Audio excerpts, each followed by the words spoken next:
is up, everybody? This episode 155, and I'm your host, Stormart. And this is your co-host, David. And you're listening to the Anime Squad Podcast. This podcast is about us, friends that talk about seasonal animes weekly, video games, or whatever catches our interest of the week. Don't forget to like and subscribe and hit the bell button and tell us in the comment section what shows you guys want us to talk about. And last thing, and as always, timestamps of your favorite animes. You want to hear it in the description so you can skip right ahead. And yeah, without further ado, let's just jump right into it. Starting off with The Adventures of Superman, episode 10. The episode of dads. Yes, Thanksgiving episode. Except for one dad. Yeah. He was busy cooking. I mean, he had to keep the turkey at the right temperature. It wasn't getting there. Right temperature. Didn't hit that point. If only he had a son who could use heat vision, right? Yeah. Which they do. Yeah, later on. But yeah, it's Thanksgiving. Holiday. This week is. This week had a holidays. Yeah. A lot of holidays. Very true. Ones. And this one was in particular Thanksgiving. Yeah. So what do you do Thanksgiving, David? You give thanks, right? Family reunion. Thanksgiving aliens. Of course. I mean, Clark's used to it. So, he lived in Smallville and stuff. So Yeah. But he invited Lois and her family. Oh, the one thing that was pissing me off in the beginning. Well, you already know the whole lying thing. Oh yeah, them still keeping secrets behind each other. Clark pretty much told them in general, everything. There was no point on keeping secrets no more. So I guess because as we know, it was daunting on Superman. He didn't want to be evil, and his race was evil, I guess. But you wouldn't hide that from that either way. He's gonna find some someday, I know, but I guess from their point of view, they're if we tell them, it's gonna hurt more. Yeah, it's gonna hurt more, and so maybe we should toughen up, man, because he did toughen up. I mean, he did. He had to when the situation came down to it. It's got to be your Superman, your superhero, baby. Yeah, when the shit hit the fan, right? Oh yeah. And we found out that it's literally a Smallville in a way. That the general is Lois's dad. Yes, the general that beat up Superman was Lois Lane's dad. What a twist. That caught me off guard. And when he's not he's still the general persona, right? Yeah, no, his attitude is still the same. Yeah, so that's why she didn't like the what do you call it? His attitude in general. Yeah, because we always hear Lois talk always down, harsh about the dad. Mm-hmm. We could see why. Yeah, it's she keeps her distance from him. Yeah, and we already know the general since we know him. Yeah. We kind of knew his way or the highway. Yeah, but well, obviously bad impression with Mama Clark. This is more time with the mom. I mean, yeah, mom with the parents. Yeah. With the mom, the dad. Nah, he was there. He did something. He was there. He was busy cooking. Yeah. So. And then the whole Clark thinking that the dad was. I'm curious. What was Clark's dad, his real dad, saying? I guess he was trying to tell him the reasoning for everything, but he was in Kryptonian language, so he couldn't understand him. Me neither. I mean, I like that. I kind of like that touch though. You can't. It makes sense for him speaking alien because that is normal to Clark Kent. To Clark Kent's actual dad. Mm-hmm. So maybe he'll pick up a phrase or two. My son. Superman, whatever.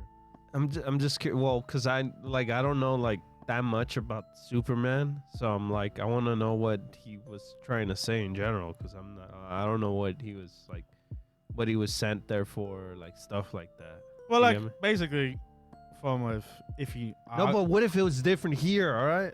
Okay, I get you. But kind of the gist is him getting out of Krypton and saving him. But Krypton was still there and just playing. I don't know. We're not entirely sure Not on that. entirely sure. Yeah. But Other than Superman's dad force feeling through robots and stuff. yeah, that was interesting. Yeah. And we do find out that the ship is Kryptonian and all that stuff because they reacted very suspiciously to kryptonite. From the sphere that Clark finally got to saw. Yeah, got to see. Yeah. You got to see like the other Supermans. Lois and Jimmy had to explain, and then that Jimmy was, I guess, the big dog here. He was the one pretty much saying, "Hey, the voice of reason. Just say the truth. Yeah, no more hide, no nothing. Just because it was funny when like he finally showed up. Yeah, and everyone's just telling everything's getting sent to him. He was like I feel like Jimmy sometimes when it comes to friends. The voice of reason, bro? No, not the voice of reason. Like, no. You know what? You feel like Jimmy. I feel like Jimmy. Yeah. You get the messages. I receive them.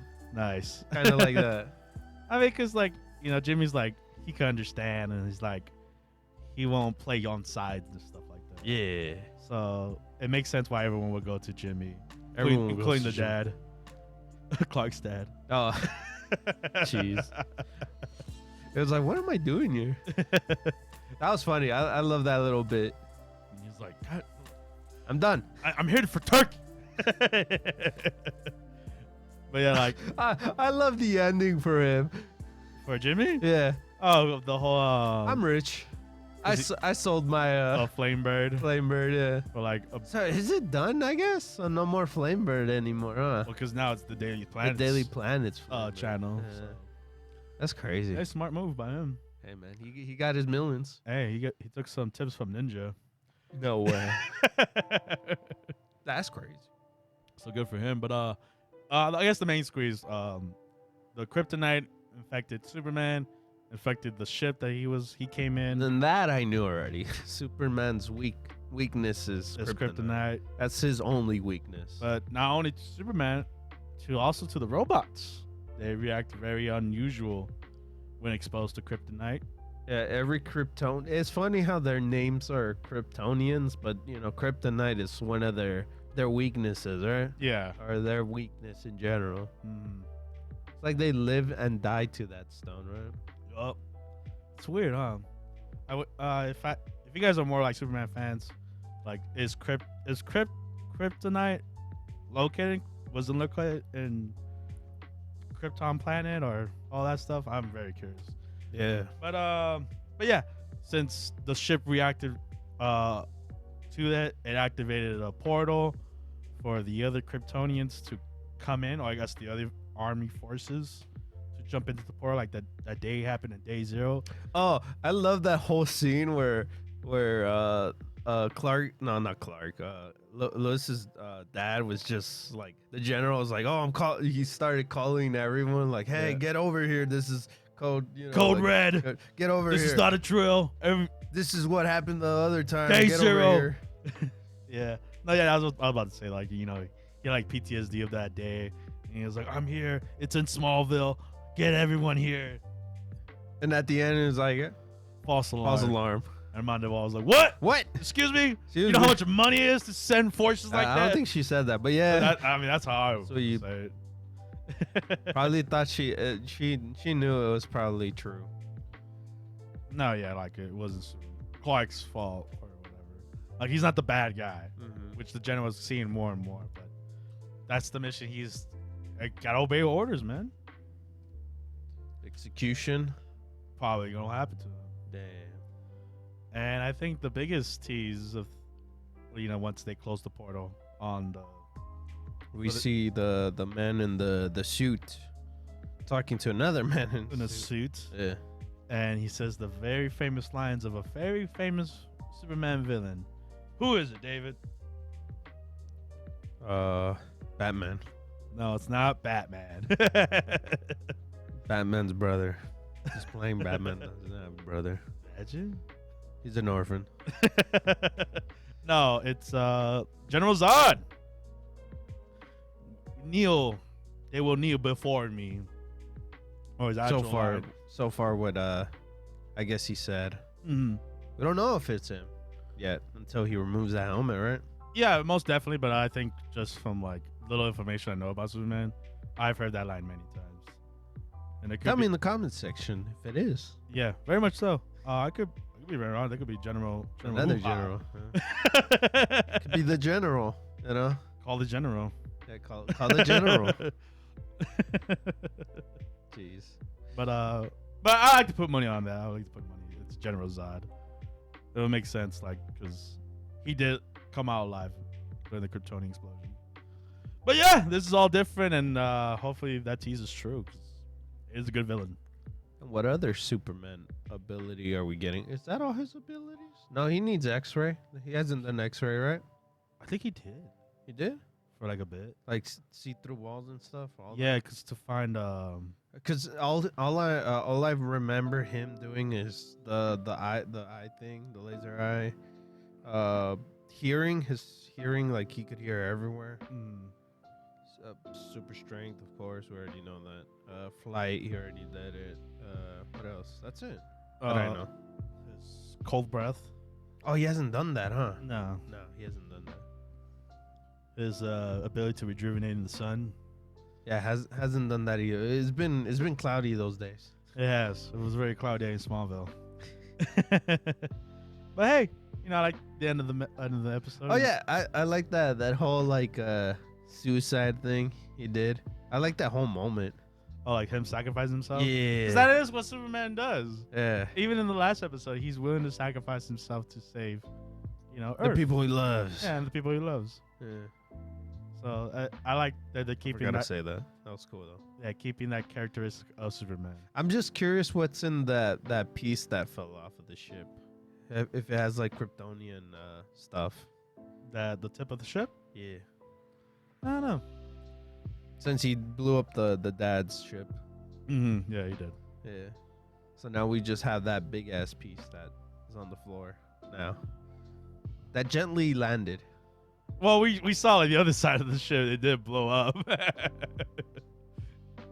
On the other side, yeah. Yeah, the other side of the portal. You don't remember that? No, yeah. Oh yeah, okay. I'm just saying the one that came to Earth. Yeah, you're right. Like, what is in there? Yeah. If they're gonna Curious. excavate it now, or is the government gonna get it first? Unless the general doesn't get to it. I mean, the general doesn't say anything about it. Mm. So remember, nothing happened from the general False himself. alarm. Yeah, false alarm. And yeah. Yeah, that was the Adventure Superman episode 10. Good episode. Really good after the two-parter from last week. Mm-hmm. So yeah. Good Now, time. no more secrets. So far. Yes. And will General Zod come to Earth? We'll find out If it's odd. if it is. Yes. And with that being said, we move on to the next show. We have the return of the Gene of AI episode 8 after their little week hiatus because of scheduling. Not their fault. But yeah, Gene of AI episode 8 is all about love. And All about love on oh, a special day. yes, what is that day? Christmas. I can see that, yeah. Just kidding. It's Valentine's. Valentine's Day. And for you people that don't know, in Japan they celebrate differently. There's 2 days for Valentine's. Regular Valentine's? There's the day for girls to give out chocolates to men. Yeah, that's Valentine's. That's Valentine's. And then there's White Day, which is The men, boys. men return the favor. The boys are back in town. They give out chocolates to the girls. And our girl, our assistant, she's going all out for the doctor, making special chocolate, especially for him. And it's cute. It's very like, being in love and, just being happy if your crush or person you like accepts your gift and really appreciates it. And you feel good. You feel like awesome inside. Like, yeah, they liked my chocolate and I hope it goes well. And like, she even gave out chocolate to her patients. Yeah, this episode it was sad and funny at the same time. The whole situation with the what do you call it? with a With friend. no, with them first. Like you said, giving candy, chocolate to the doctor? patient. That was funny where he Oh, yeah. repeated himself. Mm-hmm. That was funny. There's a Ca- couple of scenes like that. Yeah, because I guess he thought it was like her way of like expressing herself. And he's like, all right, that's kind of cute. Are you giving it to me? Just me? Just me. Because, you know, everyone wants to feel special when you get chocolates, especially from a girl like her, humanoid like her. I think that where the episode shined was the Renon, her bubbly friend. But we also saw a little bit of Pseudo actually opening up too.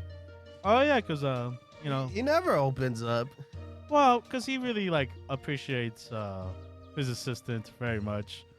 So when he knew that she homebrewed, like, you know, Chocolate. she really tried to make, you know, chocolate cake for him. She's like, I gotta return the favor, and I gotta make my own cheesecake. You know, Hey man, that's a lot of effort it is because for a guy.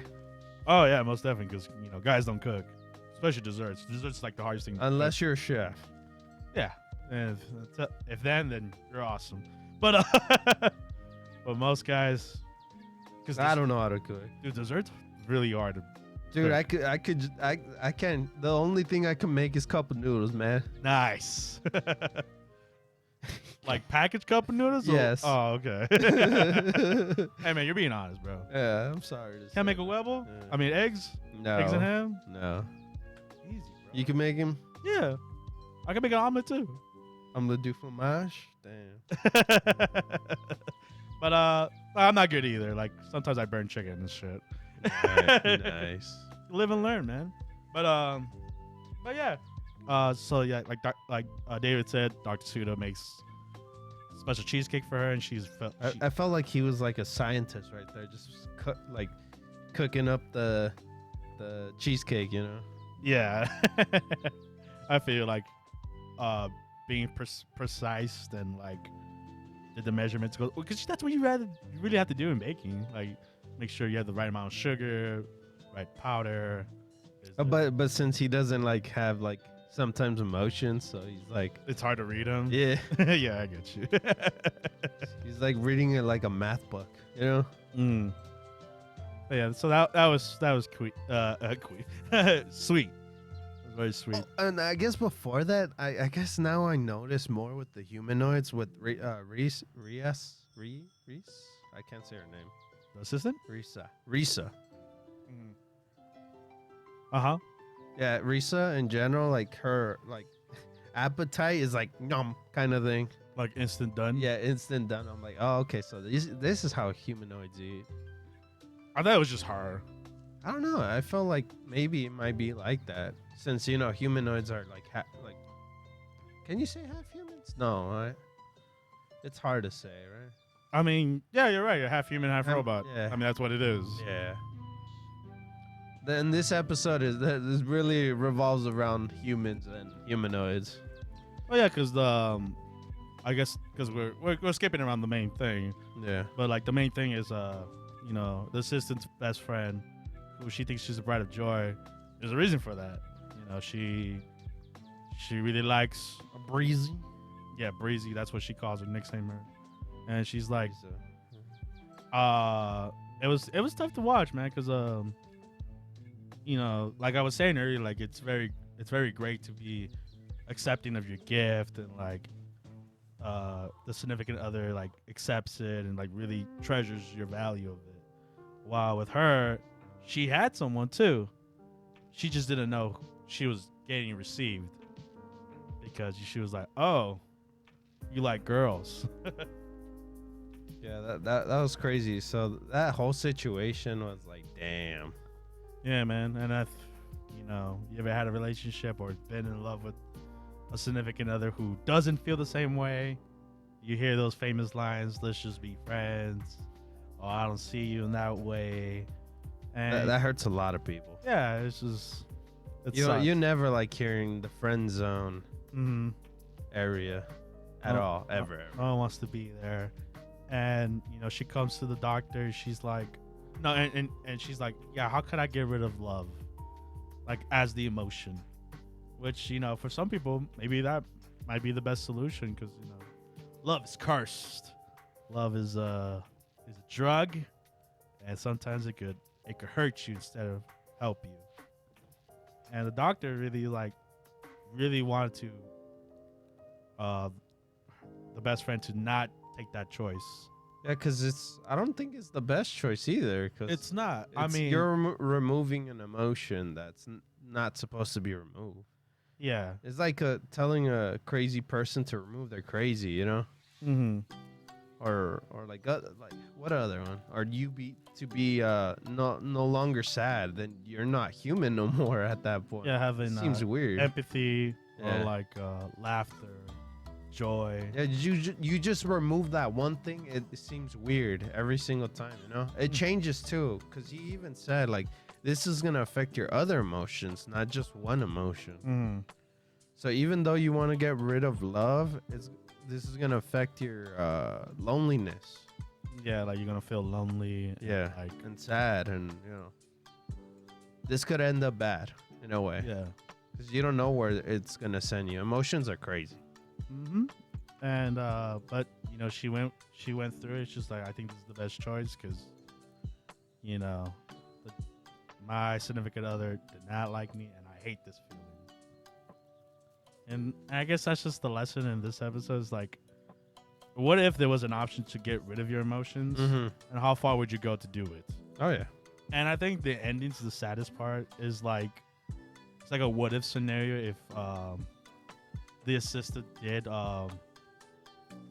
explain her feelings and like reached out to her because what happens when you get rejected like when you confess to somebody, they ignore you or they give you your space, and I think that's like the worst time. I like the fact that what Risa and Sato were talking to each other like, hey, you better at least convince her. Yeah, convince her and stuff, because you're also you were hurting her at the same time, by staying quiet too. This is not helping you either. Yeah, but like it's like how she said, like what is it to say? Like how could I make it better? There is no right word. Which when we saw the best friend scenario, there were some things that could help her not go through the procedure of getting rid of the whole emotion itself. Yeah, so there is different ways, but I guess at that moment they didn't. It never happened. It never happened, and she went through it, and that's how the story ends for this one. And it's sad. Unless there's a second part and she stops her at the very end. Imagine. Next episode it continues off. It catches us off guard. Imagine. No. As we saw from the previews. Hey man, I was trying to. I know you were. Why you ruining it, man? You know what? You're the depression. Whoa, man! I'm just being realistic. Being realistic here. I'm trying to be hopeful. All right. That is not the episode. I'm the only, if only, right? Yeah. What if, right? Yeah. I know that shit. Again, the second season. But yeah, very sad episode and yeah, I think with that being said, we move on to the next anime. We have Helck, episode 8. And I think this is the best episode of Helck. Oh, jeez. Wait, I haven't explained my reason. Let me explain my reason, man. No. We finally leave the island. Huh? Which island, though? The deserted island full of happy creatures. I thought you were going to bring up the Kingdom Hearts thing. No, I don't want to bring up Kingdom Hearts. But yes, that island too. Gotta leave it. Yes, you gotta leave. You can't stay there forever. I mean, those creatures can, but they got stuff, unfinished business to go deal with. It's crazy because the fact that the witch pretty much knows like all about this. Yes, she knows what direction it is. Those little points she was saying, I'm like, damn, she knows a A lot. Mm. And I'm curious why she moved from the demon realm to here. If she came from the demon realm. I have a feeling she did. If she would know that area. Yeah, that's what Vermilion was pointing out to, right? But there's no unclear answer to it. Yeah, because she never said it. But yeah, like you said, the witch helps him out, and she even gives to the idea of there is other continents other than the demon. Wait, I really realized they didn't explain how they made the boat. Heckle, dude. What do you mean? Heck, yeah, my bad. Come on, bro. I thought he was gonna take the badass boat he made at first. A raft? Heck yeah. Raft was sick. It was sick. It reminded me of Castaway. But the witch said, nah, you need something more sustainable. Dang it. If only, right? If only, man. It's the best vehicle you ever have, man. Yeah, but they made a real boat. That's a real boat, all right? If it was just one person, but they had to take more than one person. I think that's fine, man. They just need to strap that energy booster thing. It would have been perfect, all right? Sure. Let's go with that. Wow, okay. But yeah, like you said, the witch helps him out. With her trusty companion. Pew Pew? The bigger pew pew one. Yeah, the bigger chicken Yeah. bird. Got a little foha going on. No pointy head. And once they made their boat, they had to say their goodbyes. But they're welcome anytime because they're family. And What do we do with family? we We go to eat in the Olive Garden. hell yeah. Because when you're there, you're family. When you're there, you're all family. And it was sad, man. I was like, man, no more pew pew, man. I can't. That's the star player right there. That's Jeez. like, look at him. He's green, beautiful. It just brings so much joy to my life. I hate you. And I think what they did was for me, dude. Sure. Why He not? was like, I'm ready to leave this island. I'm going with y'all. And I was like, yes! Hell yeah! Pew pew all the way, man. Shinova, the witch, pretty much strapped the letter on his chest, and she's like, "Hey, take him. You're uptight. If you I have think you need him. if you have a bad day, you can always hug him. So fluffy." I wish that was me. But yeah, so Pew Pew tags along to the adventure with Heckle, and Yeah, Shinova was cool. I enjoyed her. she is a cool witch, but fortunately we won't see her again. Maybe. Damn. Hopefully, She might tell. I want to see her again. Yeah, she was. I want to see her again. Whoa. So much family in this episode. But I like the Oh, the little journey they had through the ocean. Yeah. Oh, and don't forget the little coral stag. yeah that fish Oh my god. that Heckle said is a fish. He caught 3 of them Yeah. because their S's are rare. Heck yeah. And And he picked it up. she was like, we only need 1. Just send the other 2 away. Because I guess it knows the way, right? Yeah, the coral stag knows the way to the demon continent because it goes there all the time. Yeah. And since at some point in the journey there's thick fog, and they'll get lost easily. So Oh yeah. it'll find a way. They'll find a way. So yeah, and then once the sea's dangerous, bro. Have you not seen One Piece? Oh. I think the funny thing that Shinova said was like, oh, what? No, not Shinova, but Heckle said like, oh, what happens if it breaks?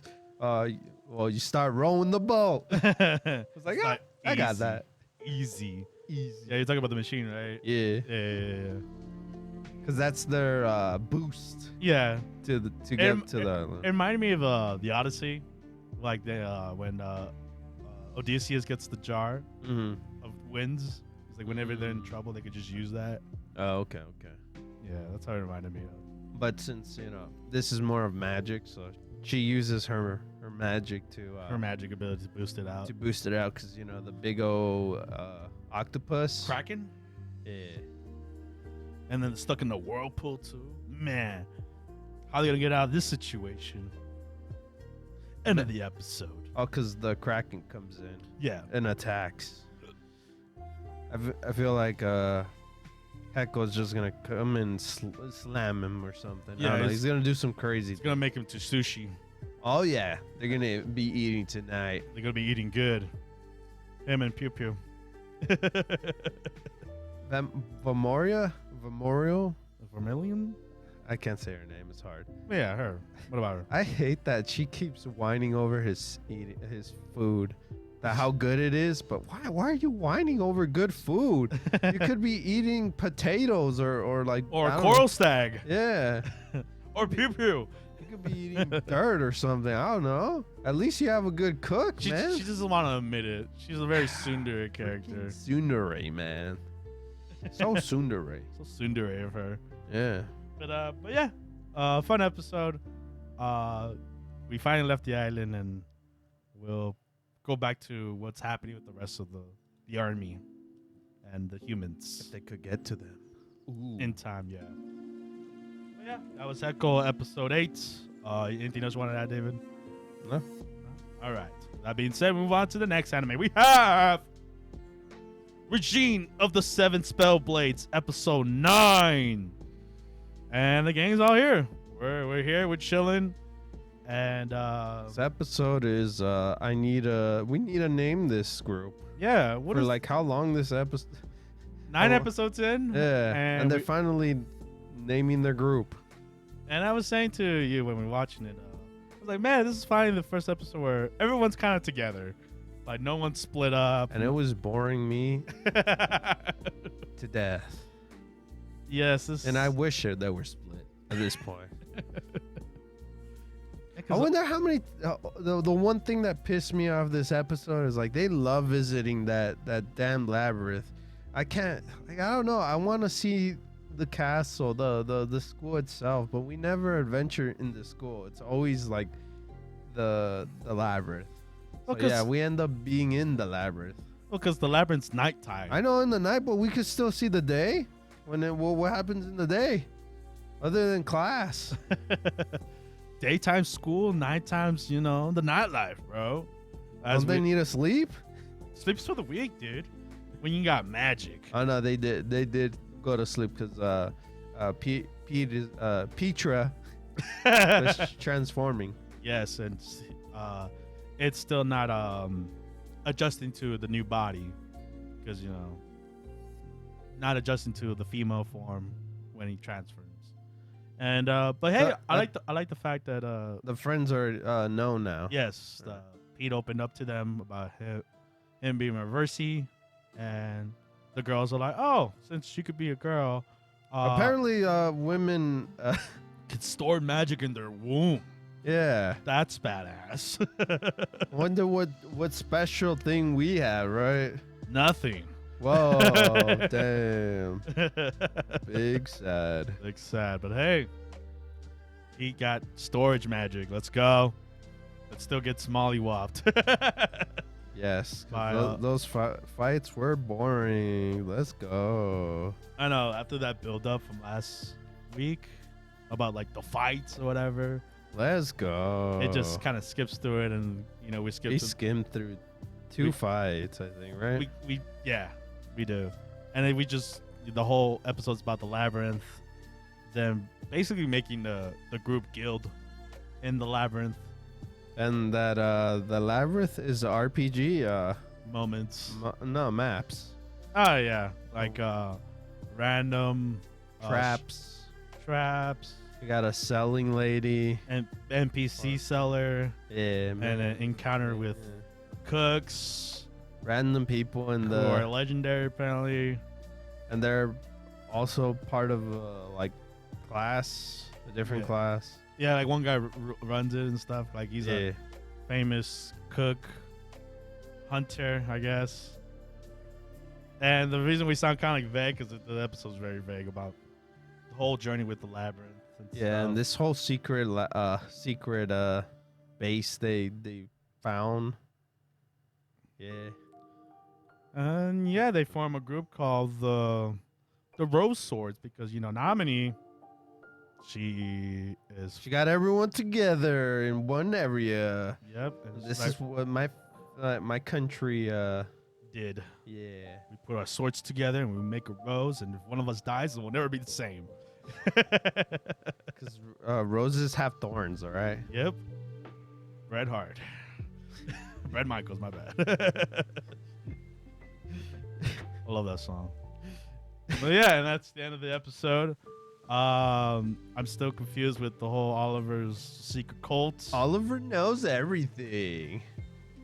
I'm gonna just say every episode, Oliver knows everything. I mean, he does. I mean, he knew when everything about everything. When he knew what Pete was going through, and like when he was transforming that episode too. Like he knew how to like satisfy. I mean, well, this that whole scene, man. The pain, the pain that was going through. Yeah. But yeah, Oliver knows everything. Oliver knows everything, and we'll see what happens next episode with. Probably know on that next episode too, right? I think they teased the rich girl. Cause I'm a rich girl. Rich girl problems. Oh yeah, cause the cousin, right? Yeah, the cousin of I'm forgetting her name. She's gonna go after them cause they're in the labyrinth. Yeah. They need to take them down in the labyrinth. Yeah, cause she's a big hater. Yeah, hater. Haters gonna hate her, right? Yep, Taylor Swift. Yeah. Jeez. But yeah, boring episode. Hopefully we get cooler fights, I guess. And yeah, I don't know what more I can ask. But either way, we move on to the next anime. We have Tempo, aka TenPuru, episode 10. And after Christmas, what do we have? New Year's, baby. Yep. And what does the nunnery temple do? Go to a shaku? I can't say. Well, yes, they go to like the events of the temple and like they go to a Buddhist. No, they were not in a Buddhist area. No, because I did not know this. This is one thing I was confused. I was like, there's another religious there, and I was like, oh, damn. Yeah, but it's okay to celebrate their things because it's very similar. But before that, they pound some mochi because that is tradition to do before the new year. And you want to pound mochi? Pounding it did. Oh man, I would love to pound some mochi. Like in real life, that looks fun. Like have you seen like clips online, especially like there's a master of mochi. But not only pounding mochi, also wearing a bunny outfit. Yes, because it was the year of the bunny. Yeah. What a quinky right? No, well, not a quinky dink. The orange haired girl. Kaguya pretty much tells the girl. Oh, what's her name? Maya. Is it Maya? Yeah, no. Maya. Pretty much Maya to wear the outfit. The bunny outfit. Yeah, cause I always got it confused. So like, she's trying to get them together, right? No. At first, I'm kind of confused. Like, what? Cause like during when they talk in that temple area, she's like, "Oh, why aren't you falling in love with Maya? And why are you falling in love with Yusuke? I can't say her name. Yusuke? Main girl, right? Yeah. Yeah. That's why I was confused. I'm like, so you want? She's trying to unleash her obviously her perviness. Yeah, her perviness, and if maybe Akigame lust over her and then went to Pound Town for her. Yeah. She would like go pound everything. That's where I was kind of confused. I'm like, so you're like at you first want her to leave? No, you want him to leave, and then you need him to do that. Because I guess for her idea, she wanted him to pound her, that way she could go to this desirable Pound Town. Because as we found out that Kaguya has been covering for her from her mom by sending her pictures of her pounding other men and stuff. Yeah, she photoshopped her with other guys. Yeah. So that way, like they could still stay in Japan and yeah, Kaguya has to change eventually she has to change her narrative. Yeah, because as much as she's treating this as a job, Maya is pretty much like, hey, we're best friends, you know, Yeah. kind of thing. But she's not treating her as a best friend. No. She's doing this as a goal. And I was like, damn. But a little of that does come out in this episode for her, because she's like, Oh, that part where they fight in the temple. Like, oh, why are you getting so aggressive on me? I'm not being aggressive with you. Yeah. That was funny. What are you talking about? Yeah. Because she really does love Maya as a person. And she'll do anything for her, even if it means to objectify her goal for her. So I thought that was sweet. And, you know. Kurage was so funny. I love that little girl. She's so funny. She's so sexual innuendos. Yeah. For days.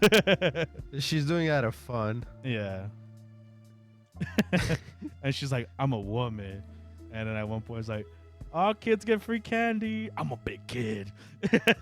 No, she doesn't even say it. She just goes. Yeah. It's like, you're beautiful. I know, right? Thank you. That was funny.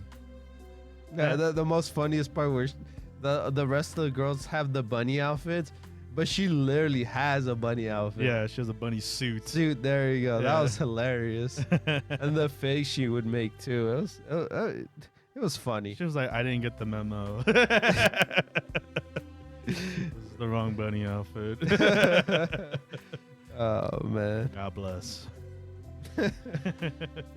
Keep her pure. That was funny. Yeah, just a fun episode. Little plot moving with Kaguya and Akigame. Not a lot with Tsukuyo. Huh? No, she was kind of sidelined this episode. Yeah. Even though Kaguya mentioned her. And then a little bit of Kiki, where Kiki pretty much tells our boy pretty much like, hey, stick with her. Yeah, you guys as a goal, you know. Make that like, if you like finish this, I guess, paying the debt, I guess, stick with her. Yeah. You guys are good together. Yeah. And yeah. Yeah. Good episode. Very, very fun, and hey, it's always a good time pounding mochi, right? Yes, pounding mochi. And yeah, with that being said, we move on to the next. Hey. Pounding mochi is dirty, right? Now you know. Hey, it's always been dirty. But someone's got to do it, right? I just wanted to bring that up. But yeah, on to the next anime. We have Undead Girl Murder Farce, episode 9. The wolves are coming to play. Yes, before we got a little intro of what this village does when they see wolves. Also, yeah, this is basically the start of the arc, huh? The wolf arc, yes. Yeah. Because after the last episode tease, we are going to Germany to find the forest of fangs and the village of werewolves. Do you think we'll be seeing more of Holmes and Watson? I don't think they'll show up, or more later, because I think they're still in London, like taking care of that location. But what? No, I mean Holmes needs to get Moriarty. Yeah, we'll see. I feel like he won't be here. I think he might come in like later on. Okay. Because we do get some people to show up, but that's like at the end. Yeah. But yeah, our Asian detectives come to the scene, and it's very bizarre, this village that they stumble upon. Well, remember how the episode started? It looked like the take down the monster, yeah, kind of thing. You know, bring your swords, take down the beast, kind of vibe I got. I'm confused. When was that? Like, did they see the girl? No, they didn't see the girl at all either. They just saw that is what they're assuming, the village people. Oh, like the werewolf took the girl, and they burned that little windmill tower down. That's what I was getting confused, because she said it was mom. No. What do you mean? That was mom when she was talking to the werewolf. That's what I was getting confused. Yeah. Well, like, we don't know if that's true, because there's a reason why it was black and white. Yeah. That was what the villagers were thinking of. and like we don't know the whole story between the werewolves if there's more than one. They really put that mystery on it. Huh? Yeah, because I like this episode a lot.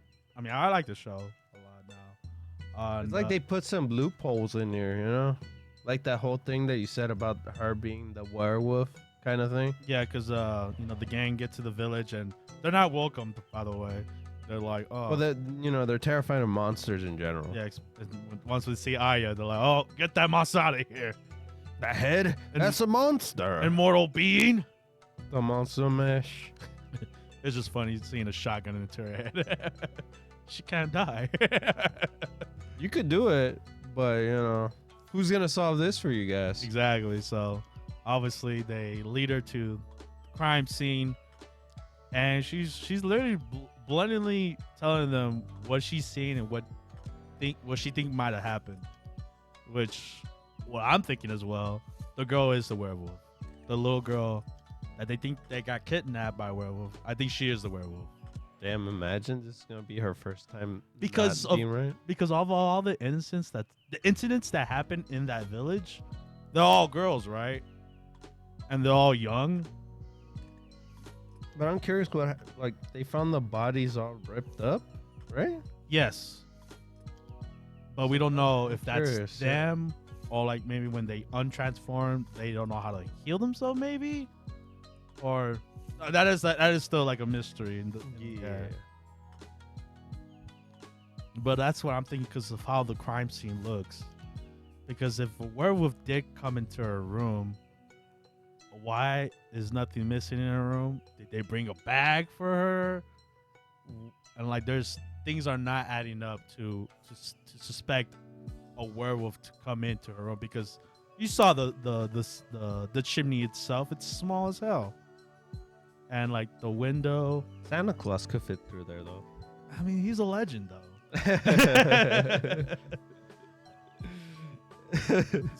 Sorry, I have to bring that up. It's okay. They're in Germany. We're talking about legends and folktales, so That'd be funny though if he appears out of nowhere. Just I don't know. Some random just thing. stop.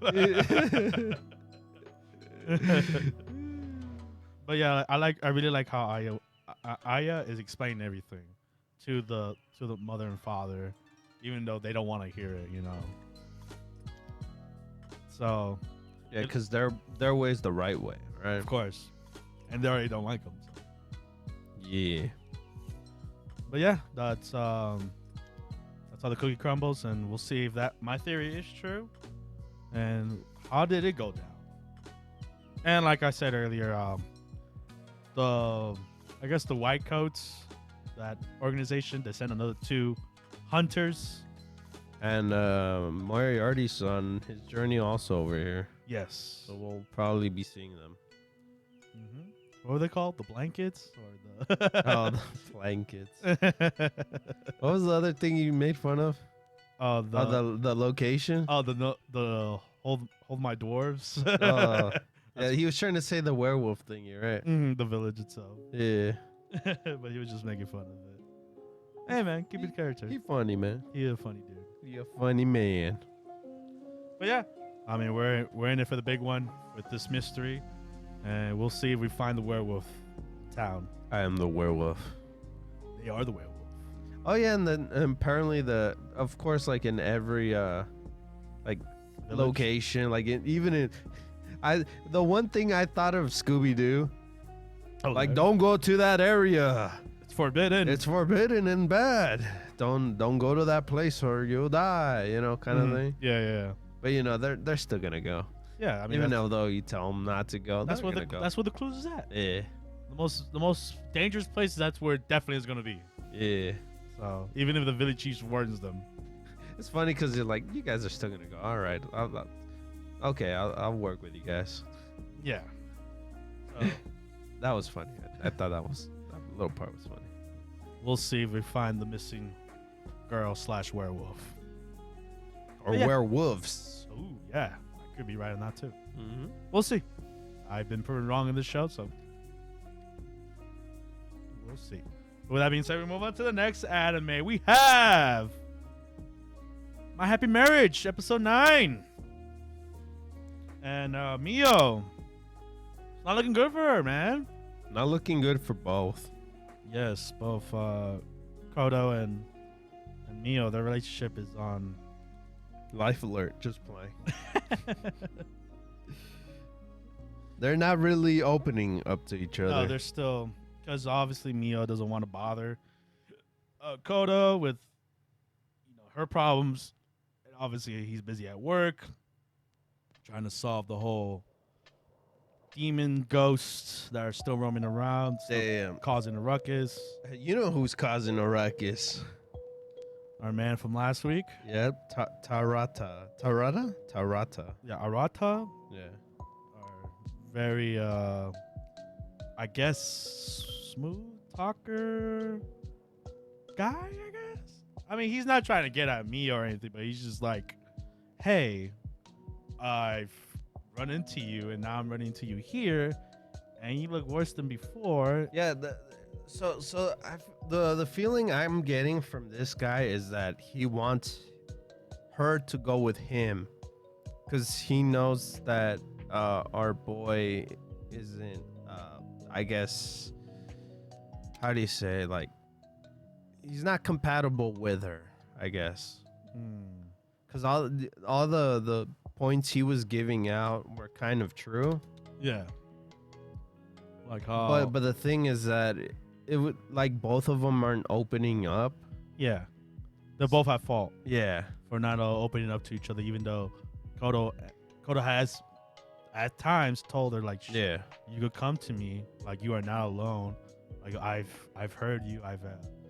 I've seen you go through the struggles of your flash nightmares. But he never pushes on it. Yeah, It's like, yeah. oh, I'm going to work after this. All right, then. You say you're fine? All right, I'm leaving. Yeah, You never do that. You literally say, hey, is anything wrong? Do you think I'll help with anything? You know. But he does. No, but you push it even more. Yeah, he says that, but it's because of Miyo's, like, past experience and, like, her trying to be the perfect girl. Like, she is causing even herself to fall into that trap. And I was gonna finish it, man. Oh, my bad. Finish, man. Forgive me. Because I was bringing him up first because it was easier to say because he's trying to, in general. But when Miyo in general, that's the one where she messed up because she literally doesn't, like, say anything. She just kept everything inside. You notice from last episode and this episode where, like, she's like, her body wasn't withstanding the basically night terrors in a way. Yeah. She'll wake up with the night terror and, like, she will lose her energy off that. Like, every time, like, every morning she'll be weak until, like, this episode, like, at close to the very end where she's, like, cooking and then the food was just burning, kind of, you know? Yeah, like, she's collapsed. Yeah. She's, like, stuck in time right there, just looking nowhere. I was like, whoa, it felt like Poltergeist. Where's she looking at? Like a scene from, like, The Exorcist or something like that. Yeah, she's just standing there. And that's when he finally tells. Yeah, it's like, because he finds out, right? Yeah, the information, dude. Yeah, Arita tells him, is like, you're being a bad fiance, whatever. You're not looking out for her. Like, you should be more attentive to her. Like, have you seen your wife? Like, sticks it to him. Oh yeah, and then oh. The stuff he said during the conversation, they were arguing. At this point, they were arguing, both of them. No, yeah.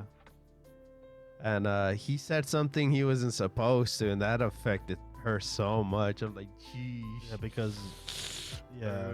I mean, you're in the heat of the moment. I mean, especially when you I know, and you say something wrong. Yeah, you say you don't want to say it. You didn't mean it. I think sometimes it just needs to come out. Yeah. It's like, this is how I'm feeling. This is how I see. And that's how I see things. So it's better that it came out, but it just destroyed her. So. Jeez, but damn. It sucks. But that's all relationships, bro. Yeah, so go through the highs, go through the lows. Yeah. Hopefully Miyo could she passed out. Out of all that, I felt like it was stress at that point. It was stress and just her just being being honest, being like. So open up. I guess he was taking her to the hospital, right? I think so. We'll see, because they kind of left it off right there Yeah. at the end. Like he's just driving her somewhere. Mm-hmm. Yeah, So- but the big thing that hit her pretty much is the whole, you know, like I shouldn't have done the whole, you know, the Being a proper woman. proper woman. Yeah, shouldn't have done that. Oh, we also find out Koto's sister was she's a divorced lady. She's no, I was gonna say a widow, but widow's when someone. Yeah, someone right? died. No, Yeah. she got a divorce. Divorcee. She was married at a young age, and just things didn't work out. Mm-hmm. And that's part of life too, you know. You don't feel connected to that one person, so you're like, you know, I'm out. Yeah. So she's kind of grateful. And that's why Miho. Well, that's why Miho finds out that she's not perfect either. Oh well, she says it, right? The sister says it. yeah, that, that like I'm not perfect. Yeah, I'm not perfect as much as you look at me as that in that way. Yeah. I'm human too. Yeah. So yeah. Great episode, honestly. Miyo's still becoming best girl of the season, and and hopefully she could bounce back because We'll see another person too, but that's for another show. yeah. But hopefully for the best for Miyo next episode. Mm-hmm. With that being said, we move on to the next anime. We have Horimiya, The Missing Piece, episode 10. And Hori, I guess we found out about This episode is the sniff episode. yeah, she has the power smell. She's got spidey senses. She could tell when Miyamura has been around. Guys. Yeah, not just guys. Not only guys. Alluring guys. Guys that want to her man, you know. They're stealing them. Yeah, as we And I don't want no one stealing. as we see in Watanabe, our Weirdo. creepy, very Weirdo. Super weirdo. very Disgusting weirdo. I hate these type of weirdos. just in fun of Miyamura and Taking pictures of him without playing, him knowing. playing ping pong. Yeah. It gave me flashbacks of what Yuri's Our Job, you know? Yeah. that blue hair girl really did not like her.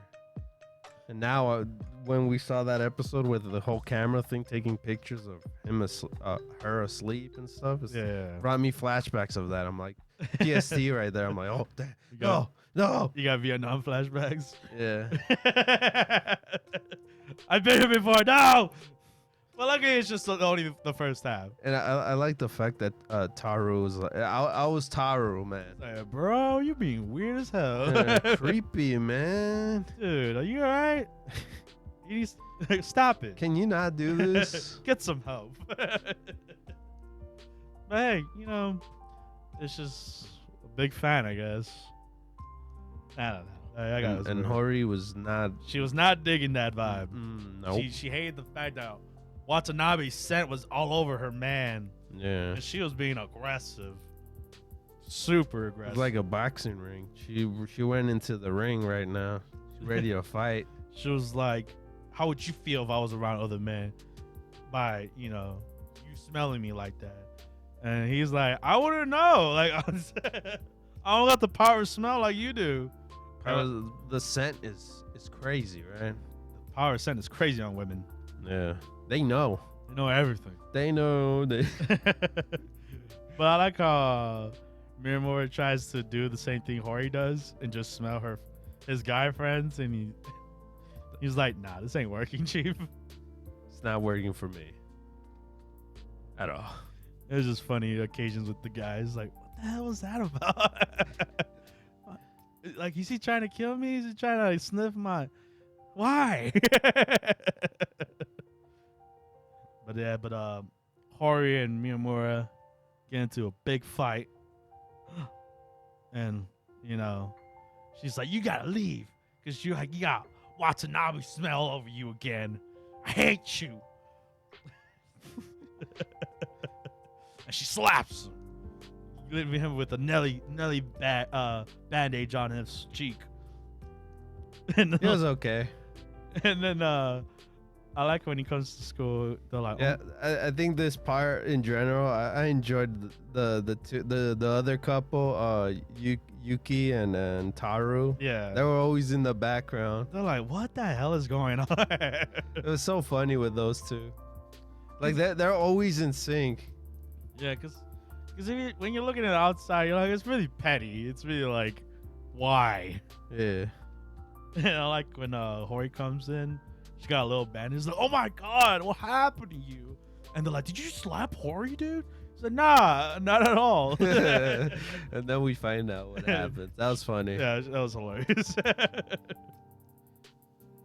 And they're just both like, oh, what would you guys do? Like if your significant other smell like, dank love scents of other people, whatever. You smell like you, right? I Yeah. don't want to smell that. You smell like Eno, and I hate that guy. And the actual, like, it's always like the guy, like, you give your opinion as a guy. Yeah. And what a girl takes it. And she's like, that's so wrong. That's so wrong. How dare you say that to me? Is that really your answer? Get out of my face. And then when a girl says it, The like, exact same thing. yeah. She's like, oh my gosh, she gets me. she understands. It's a woman thing. I guess so, right? Yeah, so. Damn. Poor Rengoku. Tell us in the comment section Have you ever been in that situation? Yeah. Where you're like, that's exactly what I said. I was just more blunt about it.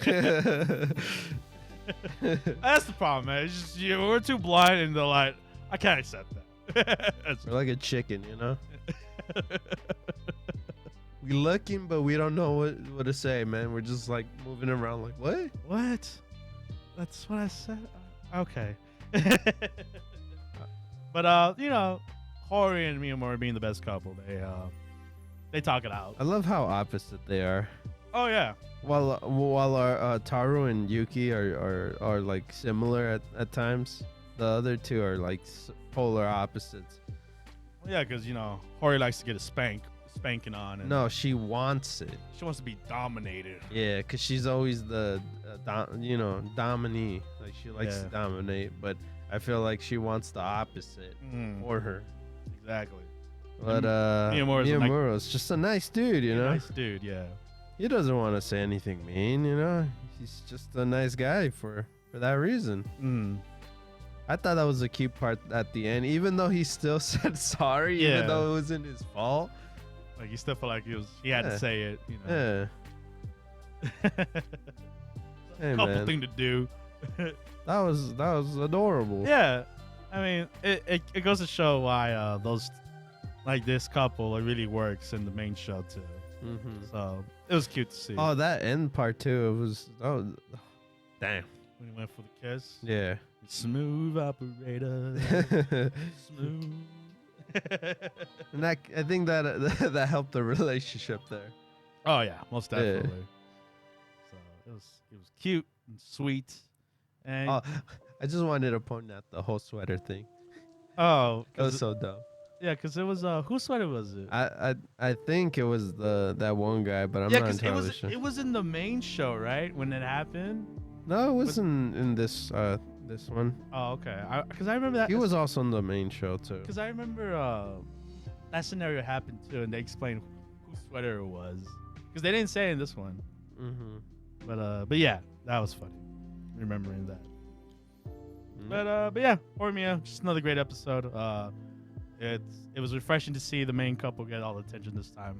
Mm-hmm. And I think 2 more or 1 more episode. I don't know. See. We're very much soon at the end with the missing pieces. I'm missing pieces. I need to put my jigsaw together. My puzzle needs to get fixed. Totally. Mm-hmm.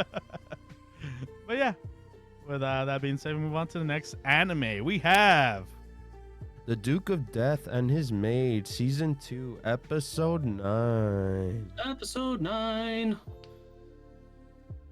Damn.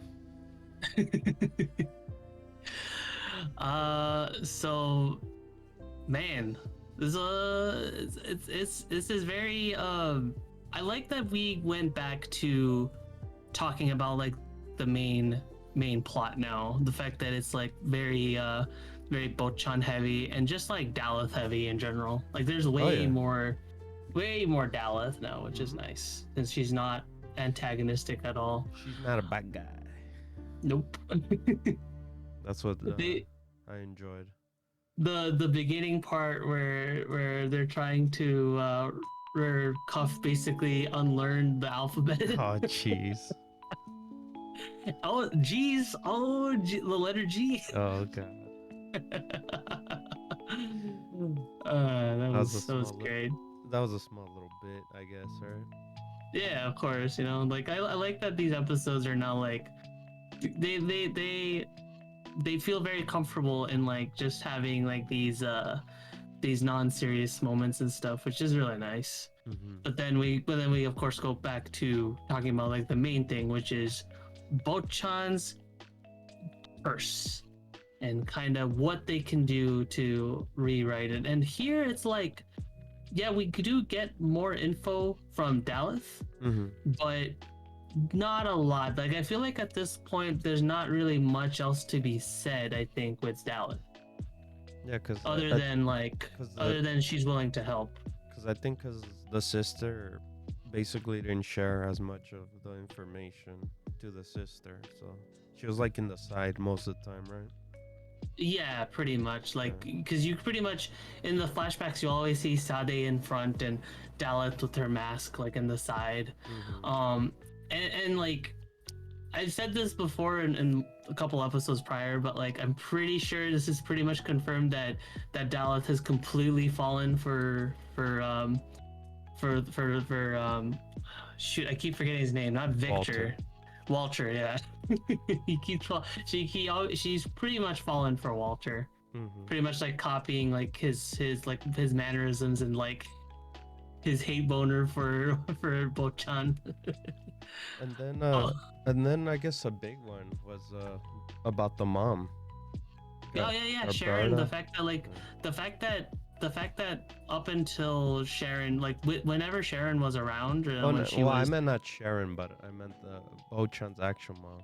Yeah. Bocchan's mom. The fact that like she was so cold. Yeah. She was cold in the beginning, and then like when Sharon entered her life, like she was completely like she was very happy. She would smile a lot more. But then of course when Sharon was caught in that accident, then her whole like life was shattered pretty much. But I guess the whole reason why she is like what she is that her parents were also strict on her. Yeah, that's true. Yeah, because he mentioned that like, oh yeah, she was pretty much married away right after high school, like at 18. So it's like that is young. That is really young. Yeah. What else? What other big thing was from that flashback? Nothing much else. Like I feel like other than like her relationship. I was gonna say with Rob, that wasn't that much. Oh, go.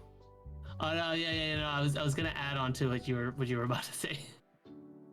The fact that I guess he was to keep the secret, and we finally see the reason why. Yeah. The first thing you see is like his eye is the blood coming from where his eye was. Yeah, it's so interesting because like a lot of Rob's past was always just hidden in mystery. So the fact that we finally get to see more of his past is really welcoming. Oh yeah, I guess for the other characters that we missed the past with, right? That we didn't get enough past with. Oh yeah. Yeah, I feel like he was always kind of like intentionally just kind of like put on the back burner just to finally kind of like reveal what's going on, because he is definitely like the most gentlemanly like character, you know, like the most like kind of cool suave character for his age and stuff. And then Rob tells us about his Bocchan's grandfather, I guess. Yes. How him and the mom of Alice, right? Yeah, Sharon, yeah. Sharon. Yeah. So how connected they were, kind of like how our two MCs are right now. Yes. And yeah, there's a lot of like different like intertwining like going on here. Like it's just like one of those it's like one of those like the final pieces of the puzzles almost, because like we pretty much know kind of everything that went on in like the past, but just like that little bit that we just need to find out almost. I'm thinking maybe there was a triangle. It was Sharon and then Dallas sister. Yeah, Sade, yeah. And then the master himself. So when I guess maybe Dallas sister got upset that he picked Sharon. Oh, maybe it was out of jealousy. Yeah, that's true. Very much possible. And then like, of course, because of the fact that I guess Bocchan is was kind of just caught in there. Maybe because it reminded him of his grandfather. That's true. Yeah. And that's why he cursed him as well. I don't know. That's how I was putting stuff together when I was watching this episode. I was like, oh, this sound made sense in my head. Oh yeah, that's why absolutely. That's why he got cursed, and then the mom got cursed. So yeah, that's my. Can't wait for next episode on that too. Oh yeah. Oh, and then I guess a little bit that we forgot to mention was. Oh yeah, the new introduction to, I guess, 2 new characters, huh? Yeah, we don't know that much of. Which, by the way, when they finally showed like the pickpockets, like the old crew. I like that you could tell how unimportant they were because they weren't rendered in CG. They were just hand drawn. Yeah. It's like the opposite that you'd see like in a normal anime where it's like, oh, the unimportant characters are CG, but now this one's like they're just simple. We don't need to focus too much on them. Oh yeah. Thought that was really cool. What else? That was it was cute, the whole 2-year anniversary thing. We're staying at the house. But you understand, Walter. Walter's just dying in the inside. What else? I think that's it. At least that I remember right now. Yeah. Do you have anything else to say? Not really. I mean, I pretty much said everything that we needed to say. I mean, this one was just another nice episode, but nothing too substantial really happened. At least nothing like in terms of like growth. It's just another all around just nice episode. Yeah, now that we know everyone everyone's friends. No bad people. Unless those two introductions maybe. But so far everyone's cool with each other. Daleth and the new and her little lackey girl, I forgot her name. Yeah. The plant girl. They want to, I guess, live a life where, since this is a new like generation, I guess, they want to live amongst humans as well. So now it's humans and witches could live together instead of back in the days, because they actually gave us like, oh, they used to have witch hunters and they used to kill us off like that, but now it's a different world. Yeah, now is the time for true peace to finally blossom. Yeah, that's the one thing I was like, oh, okay. So they used to kill witches back then. At least in this world. Which isn't cool. I feel like pretty much every single universe always gotta have some dark past when it comes to witches, It's kind of a given at this point. But yeah. All right. We gotta move on to the next anime. Yep. We have Mushoku Tensei, Jobless Reincarnation, Season 2, Episode 9. Oh man. Damn. Okay. This was a great episode. This is so fantastic. This episode had a lot of information. Yes, A like lot. where do we begin? I mean, like, I think it's probably best to say we just stick with like the main important stuff, because if we were to talk about every single detail, we might as well just recap the whole episode at this point. Because man, Yeah, 'cause- um, because okay, I guess I might as well bring up my thing. I completely blanked out when we first when we first got reintroduced to our other isekaier in this episode. When Rudius reacted the way he did, I'm like, wait, who is she? And then he was like, oh wait, yeah, the girl with Orsted, yeah. yeah, the guy that was no, she was with the guy, I think. Right? Yeah. Hmm. Yeah, with Orsted. Mm-hmm. Yeah, because he brought up Orsted. He's like, oh yeah, you're the one that's like under Orsted, and of course, Rudius experiencing PTSD from that, is very justified.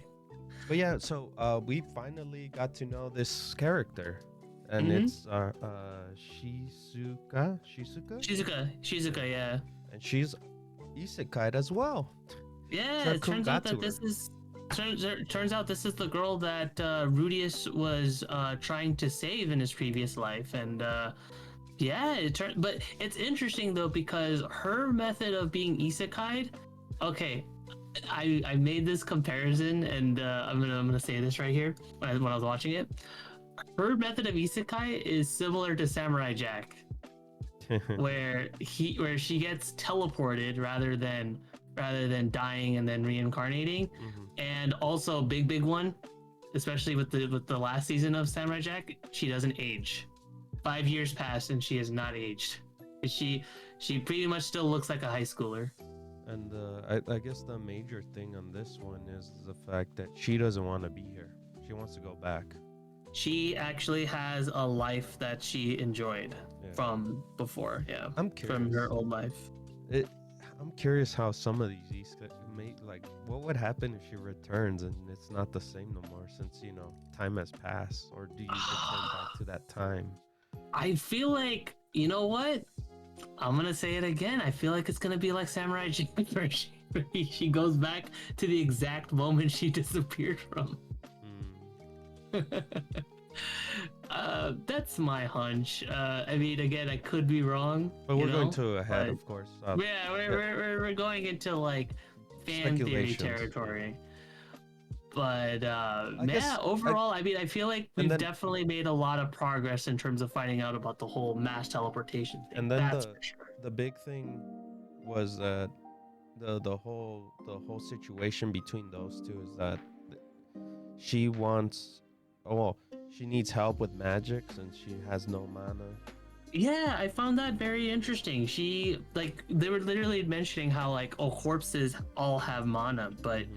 yeah, she has no mana at all because Unless she she's dead. because she was literally lifted. It's not like Rudius where it's like, oh, his whole backstory's changed. No, she is literally teleported in from an isekai. It's not reincarnation at this point. It's literally like the other different type of isekai that you normally see.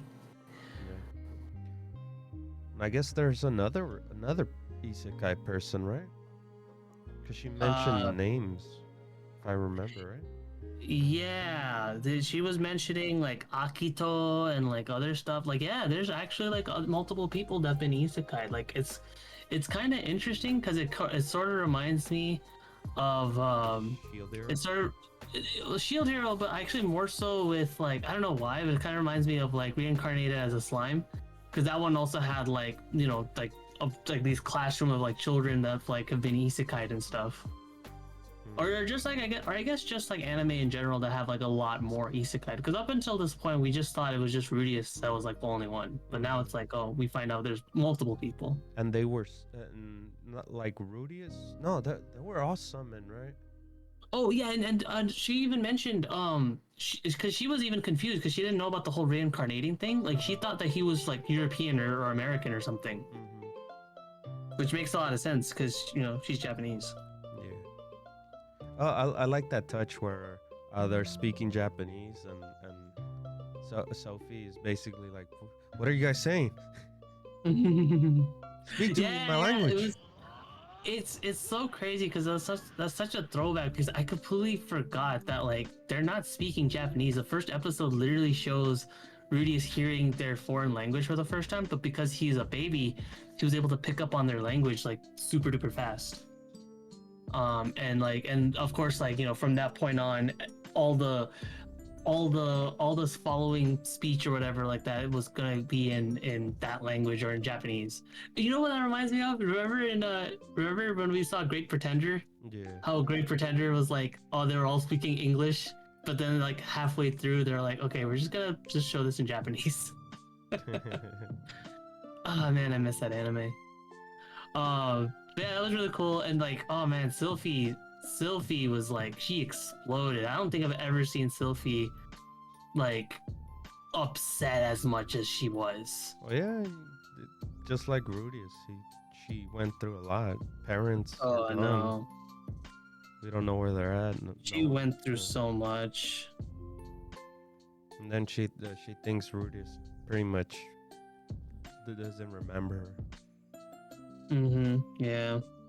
So that's why she doesn't tell them.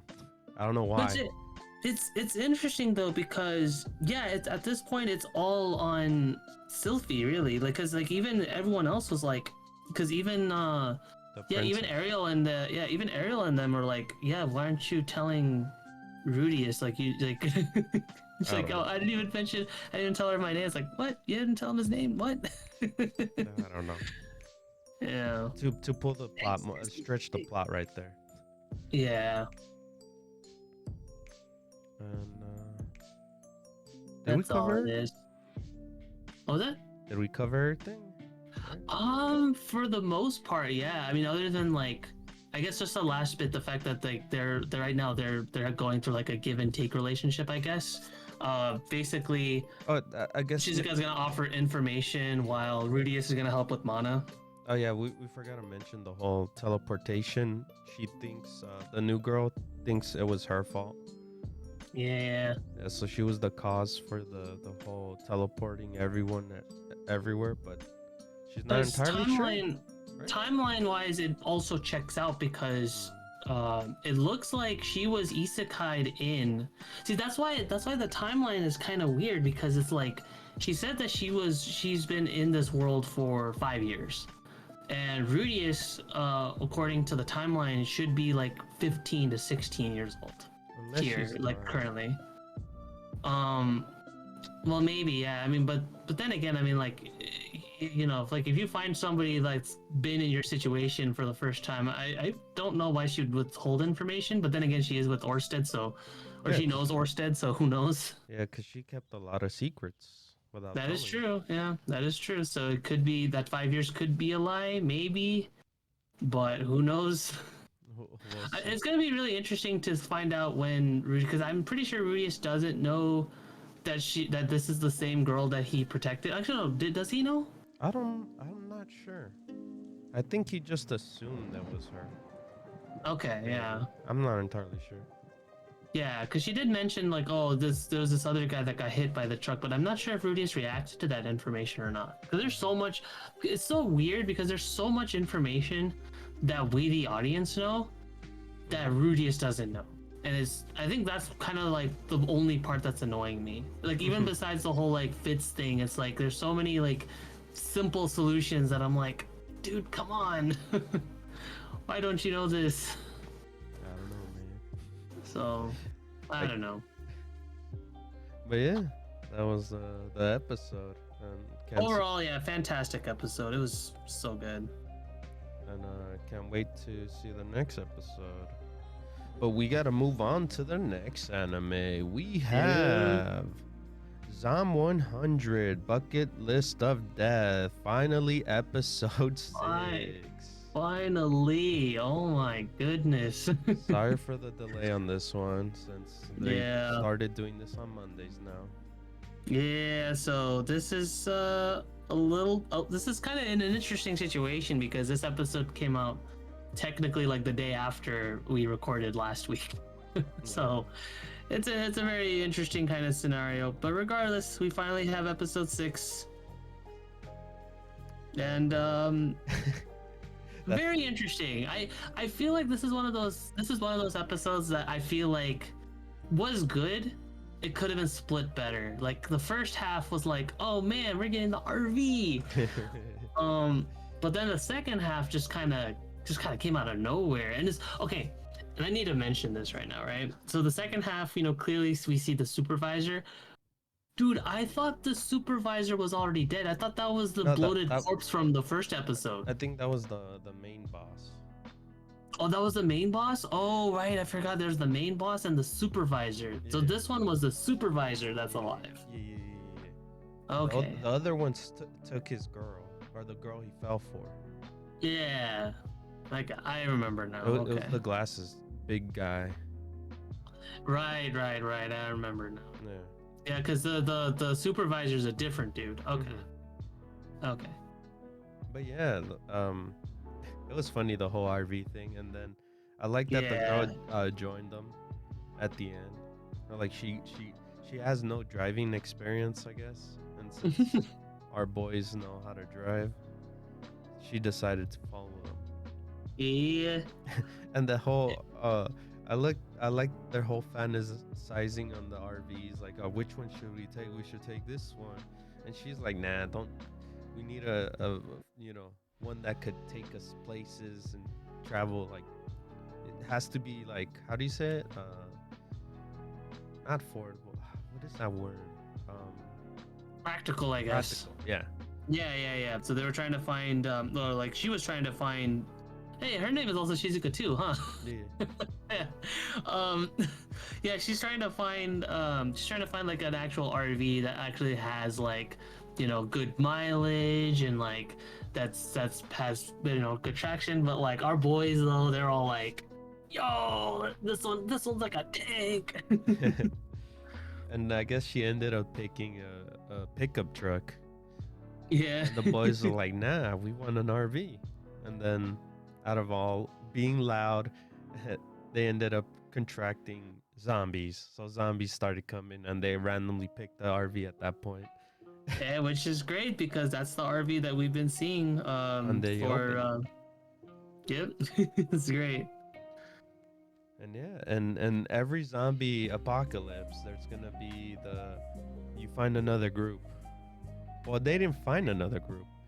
They got trapped into. They got set up. Yeah, They just set up. They put out spikes, and rather than hey, give us your money or give us your supplies, no, they just straight up are like, oh, you can work for me, and of course it's the supervisor, and because of the trauma and PTSD that our boy got, Akira, he's like, okay, like he just freezes up. So this is his redemption arc now. This is his moment to finally break that away. And sadly, we didn't get that yet. I was gonna say, left on a cliffhanger. Hopefully he kills his boss or lets the zombies get eaten. No, him getting eaten by the zombies, man. Because for sure the supervisor's gonna eat it. Like there's no way he's gonna live through. But how much he treats his people and stuff like that, it's pretty horrible. Oh yeah, absolutely, yeah. And like now it's like, yeah, now it's like pure exploitation at this point. Oh yeah, it's crazy. And that's the thing when it comes to like zombie, I never liked that. You know what? If I were to be in a zombie apocalypse, I wouldn't want to live in there. I would not want to live in that at all. That's horrible. Oh yeah, I know. Not the zombie portion, like the zombies. The worst part of the zombie apocalypse is the people. Humans. Yeah. It's always the people. They're like always like the worst part of it all. Yeah, no, for sure. Oh yeah. So we'll see if our boy breaks out of that. Like I guess he tried to get out of it, or like in the beginning of the season. I mean the show itself. He broke out of it, but now he came back to it again. So it's hitting him like a truck again. Yeah. And yeah, so he's paying the price by basically being slave labor. exploited, yeah, is back to that black company status. And of course, because of the fact that, hey, we got food, we got water. Kensho also ate it really bad when the spikes happened, and he needs medical treatment. So that's just more blackmailing on their part. Sucks, but I'm sure our boy will pull through. Yeah. And yeah, that was the episode. I know we're getting more delays. I know, cause the think we're still on episode 6, whereas everything else is on episode 9. Like 9 or 8. So. Yeah, but hey, I feel like it's just the growing pains with this new studio. Hey, man, struggles of the new show, man. Yeah. And yeah, but We'll see though. Gotta move on to the next anime. We have the almighty, the all returning Jujutsu Kaisen season 2. It's back, baby. Episode 6. And it starts off with the squad. Yeah, and why we love the squad. Squad. Why we love the trio and how so tight they are, right? That's crazy. So from season 1 to season 2, we finally see them acting as a group. Because before it was just separate kind of thing, and Megami and Itadori were pretty much being like Sasuke, Naruto kind of thing. Yeah. So they weren't acting as friends. So right here they were, but they were more together now. They weren't like, I'm leaving. Like they get each other. Yeah. Like it's not like, oh, I'm trying to be more powerful than you, whatever. It's like, nah. Yeah. It's like, yeah, I know what Itadori's into. Like, I know the guy. Yeah, I've been there with him for a bit. He watches weird movies. Hey, but he still hangs out with him. Yeah, and I think that's what I liked about this episode. It was so refreshing just to be like, they're hanging out. they're hanging out. Yeah. We don't get that a lot. Yes, that is the weird characters. part.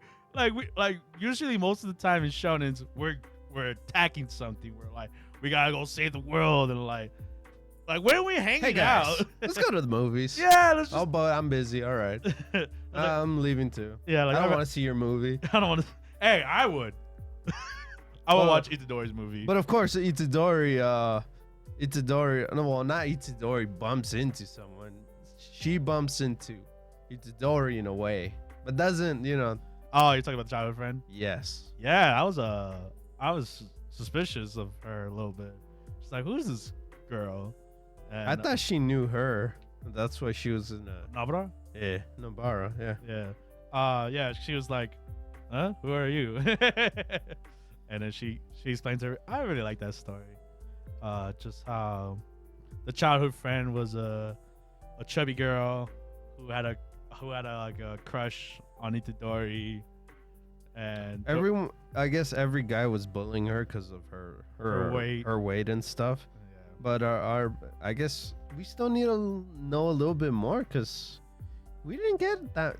Or do you think the story just like kind of like he didn't say anything bad, right?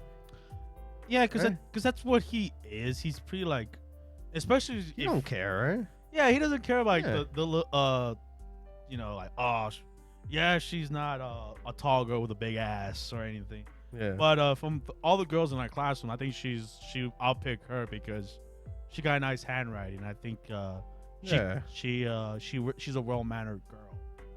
Yeah. What And a nice and- dude, man. Yeah, no, yeah, it was pretty sweethearted, and it really caught me in the feels, man. I really rooted for her, and for like to maybe hit it off or something, because Hopefully.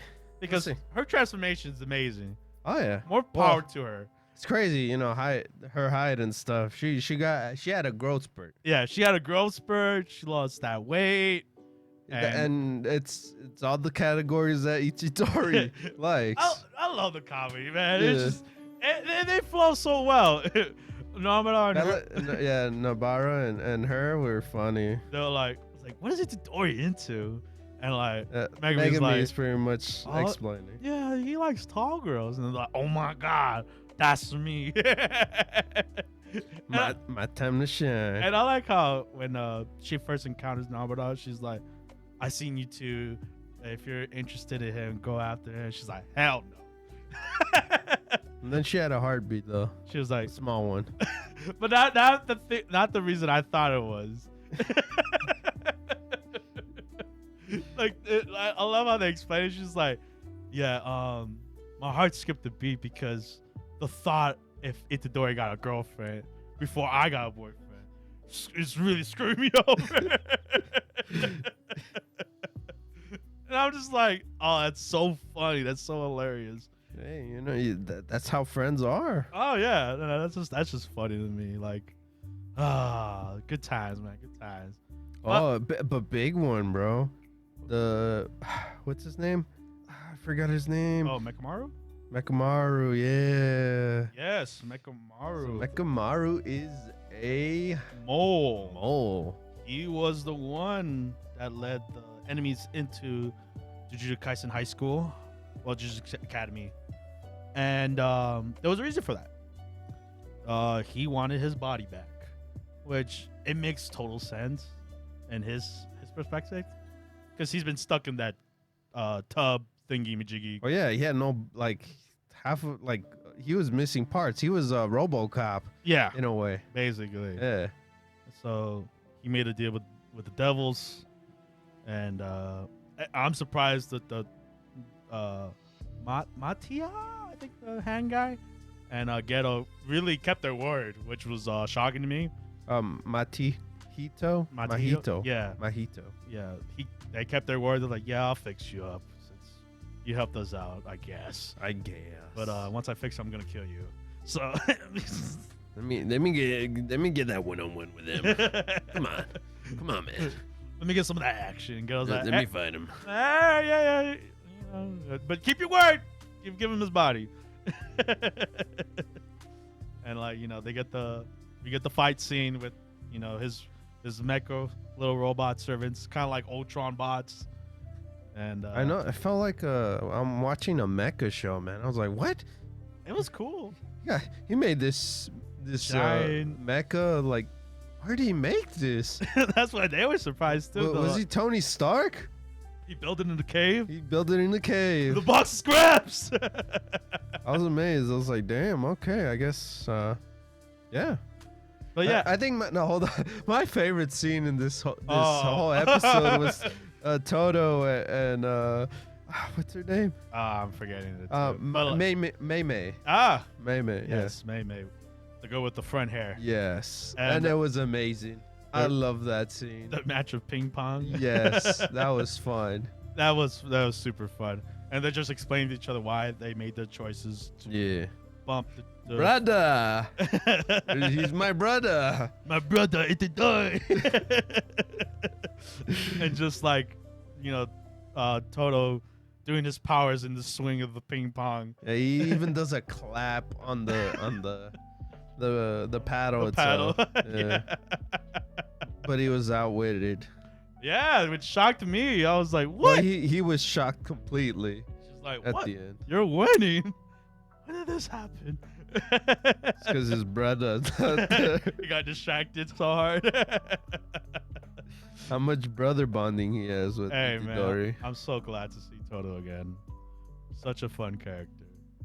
Yeah, they really. I guess now I could talk about it. The whole like there is a swap with animation. Like at times the animation's like up there, like it's like the ping pong thing really looked nice. You know, it was pretty good. And then at times the animation just drops a bit. You know, it drops quite a few, but I guess just to pick up again in certain areas. So it's like a back and forth kind of thing. I think we've been seeing that with this even season. with the 5 episodes, especially that 5th episode. I was kind of disappointed on that episode where it dropped like bad and the the Gojo the whole when Gato turned evil. Yeah, I got you. I was like so yeah, I'm ups and downs with the animation wise. Yeah, like the more I think about it, the more I'm like agreeing to it. But I'm still waiting to see everything turn out. Because like of course, you know, since even though they changed directors, it still has the you know, the comedy and the characters. Everyone's funny, you know. Not everyone's funny, my bad. Not everyone's funny. Ghetto and whatever his name is. Mateo. Yeah, no. Screw those guys. Jeez. I mean, we're gonna see them a lot more. Yeah. So. And even in that opening, it was insane. Yeah. Speaking of the opening, great opening. Yeah. Great song, and it doesn't spoil a lot, so that's also a plus for us. You know, we love it when things don't get spoiled, right? Maybe. The one thing I guess, Mochi, the puppet dude, in general. I guess he likes Blue hair girl. Misumi. Yeah, the blue hair girl, right? Yeah. No, Kasumi. Yeah. Yeah. That was because there was like a little like in his back of his mind kind of thing, like he sees her and stuff. I was like, oh, okay. And it's funny too when like that's the last thing Mekamaru sees too. Yeah. Like it is her. Like she's like, oh, I gotta just sleeping already, you know. And I wonder if that goes somewhere. Mm-hmm. Because you know. No, but she likes Gojo. I like Gojo too. So she got competition. I know. Hey man, that guy got powers. In another level. He's beyond God. But yeah, Megamaru in a tight situation. We'll see if he gets out of it. I know. Either that or dies. That's why the puppet dies. Or quiet. We'll see. And hopefully Itadori gets with the girl. Yeah, because she's sweet. She's sweet, and I'm very scared because obviously. I love that Itadori like noticed it's her. Oh yeah. She's like, oh hey. Because at first they were like, oh, she's not gonna know. We didn't notify him. Oh crap! It's gonna suck. It's gonna be bad. It's gonna be horrible. Where he's like, oh, who are you? Whatever. Yeah. But he instantly knew, which is super adorable. They gave him 10 out of 10. the squad is like, yeah. Nice. Forgot to say that. That was amazing. I love that part. Love the trio, man. Yeah. Can't wait to see more with the squad. Yep. Fun times. And Gojo is busy. Being Gojo. Yeah. And hot. Where was he? He was still in Kyoto, right? He was somewhere because he was supposed to meet with Mekamaru and help him with the fight. Because he was like a mole to the mole. Yeah, because right now he's a mole right now. Those two situations, right? It's either tell her or tell Gojo, right? Yes. Yeah. So we're finding out what's gonna happen to him. So yeah, that's where the episode ends. And man, what a that was the end of the episode. I'm sad. One more. Right, my mind. Second episode right now. All right, let's get to the next episode, guys. I'm like, damn it. Yeah, great return. Cannot wait. I really great cannot. Start to the new arc and the squad. Yep, and why we love the squad, man, yeah. and why we love Toto. Why I like my Maybe. Yeah, man. Why we love this goddamn show. Let's be honest here. Got a lot of characters we like, right? Yeah, most definitely. They know how to make you care about characters. Like the new girl, like the childhood friend. But yeah, great episode. We can go on and talking about this episode. And I'm scared for hurting later on. Yeah, whenever that comes as in. we've felt in this season. What is our usual? What's your usual saying, Omar? I'm happy for the next episode, but I'm terrified what's gonna happen next. There you go. That's always, you gotta always repeat that in every episode, man. Yep, as Jujutsu Kaisen has taught me. Yeah. If it goes too well, man, someone gonna get popped. It's me. Dio? I mean, he did get popped, right? I meant me. Oh. Not Dio. But yeah. Amazing. Mm-hmm. Glad we're back. Killer opening. Yeah. And with that being said, move on to news. We have Naruto. We were supposed to get a 4-part series for the Naruto 20th anniversary. Yeah, we were gonna cover it. Yeah, we were going to cover it for this week because it was supposed to be today, but unfortunately it got delayed. Mwah, mwah. To when? Who knows? Because Who the studio knows? did not want to announce a date for these 4 episodes. And if you don't know what these are, they're basically re-animations of the best fights in the Naruto / Naruto Shippuden parts, or Naruto in general. I think Naruto in general. Gotcha. They're probably gonna show like multiple.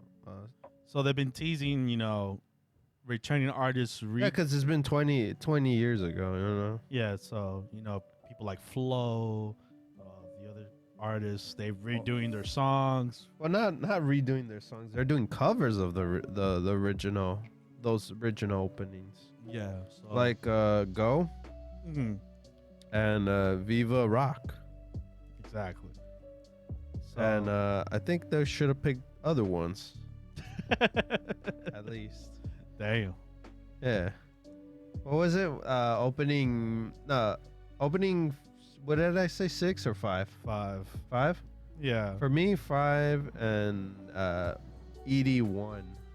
from the Naruto series. Yeah. Original Naruto. The original Naruto. If I can remember, yes. Hopefully. Hopefully I'm not wrong.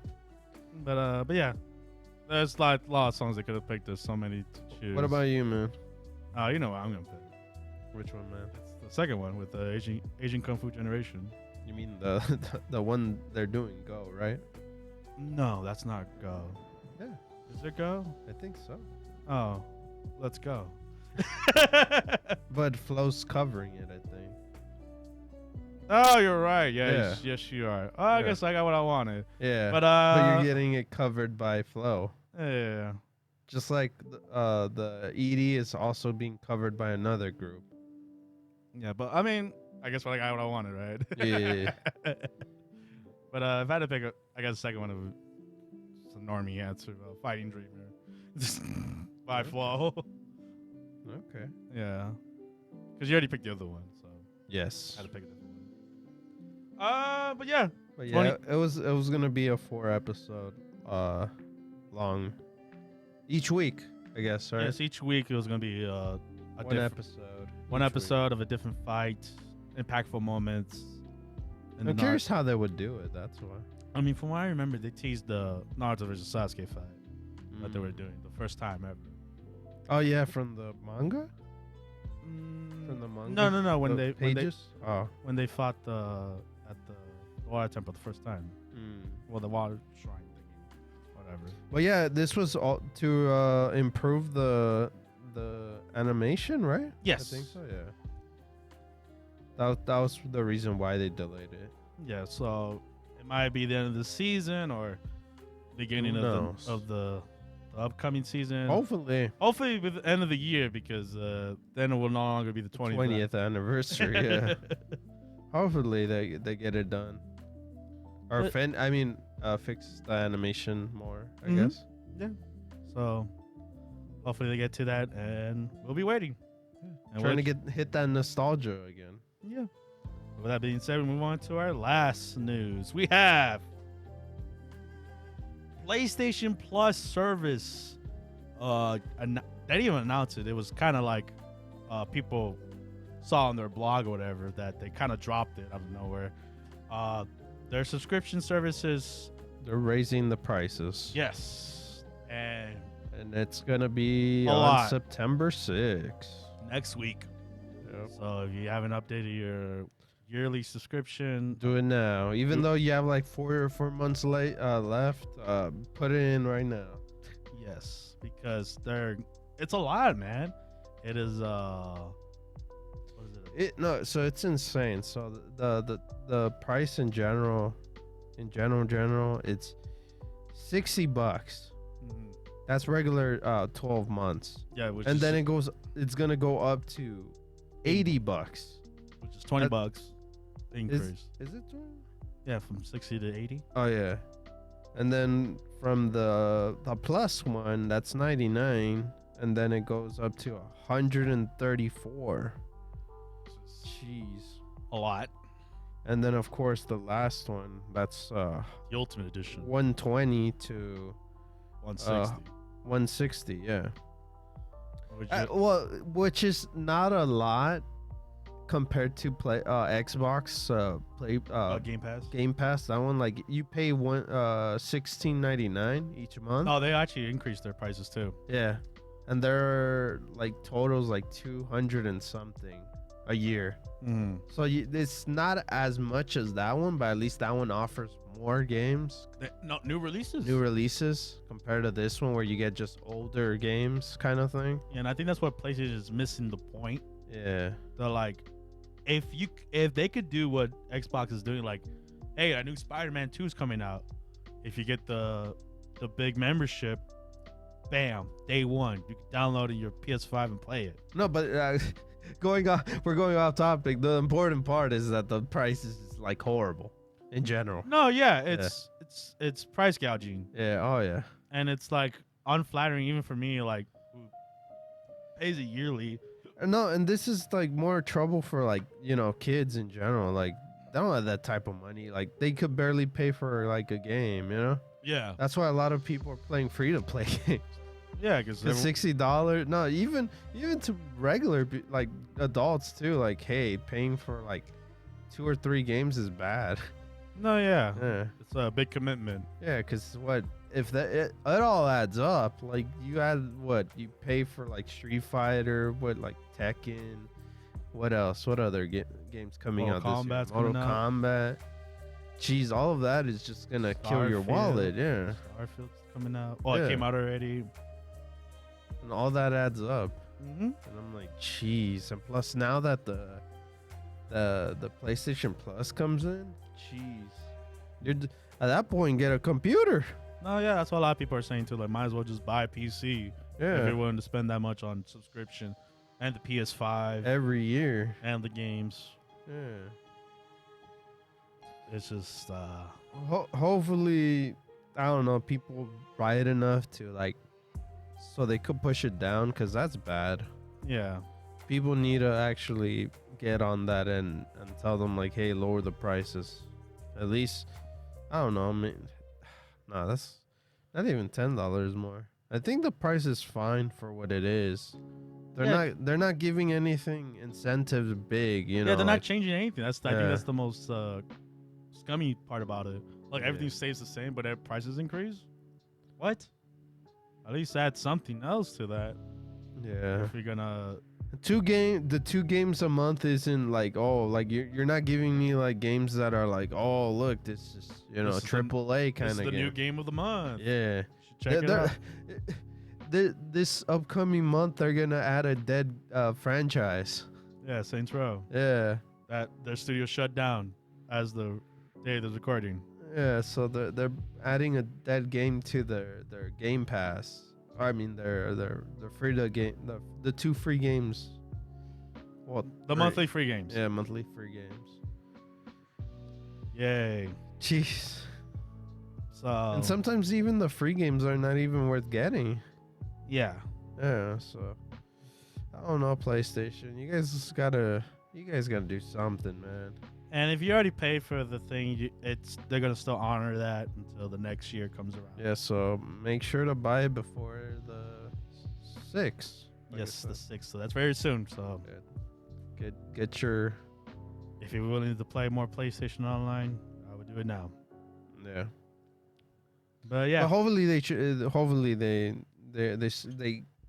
change it back, back, yeah. or adjust it a little bit lower. We'll see. that or add some. Oh yeah, more. add more bang to the buck. Yeah. If we're paying $80, we better get more stuff with it. Same man, new release, Spider-Man 2. You know, bam. Or other stuff. No, yeah, other new releases, but that's Yeah. the one that comes to my mind right now. And yeah, sorry to end it in a sour note, but that's just how this news is, and that's gonna be it for the podcast. If you made it this far, thank you. And you have just listened to the Anime Squad podcast with your host Omar. And this is your co-host David. Subscribe to our podcast if you like what you heard, and we'll see you guys on the next episode. Bye bye, guys. Lates. Bye.